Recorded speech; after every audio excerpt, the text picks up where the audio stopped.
The answer choices here perfectly encapsulate our four main transition word categories. A, additionally, is a nice way of saying and. Instead is a fancy way of saying but.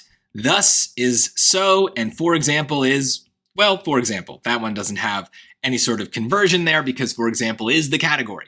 So that's all four of them. These are the main kinds of transition words that we're going to see again and again and again. Now, obviously, the answer choices themselves will be different, but we will keep hitting these same categories. There are others, but these are the main ones. So we can kind of just see what these sentences are doing, and hopefully one of them sounds good. And when I plug into that blank, I'm not going to plug in thus. Thus is a weird word. I don't have a part of my brain that understands the word thus in the same way that I have a part of my brain that understands the word so. I use the word so hundreds of times a day, probably a dozen times in every one of these videos. So let's take a look at the sentences. There's one. When sculptor Frederick August Bartholdi was designing the Statue of Liberty, he sought the advice of engineer Gustav Eiffel. Eiffel suggested that he make the statue's arm thick and position it straight above the figure's head.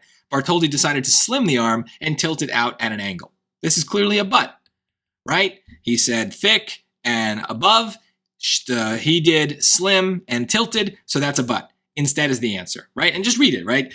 He suggested that he make the statue's arm thick and position it straight above the figure's head, but Bartholdi decided to slim the arm and tilt it out at an angle.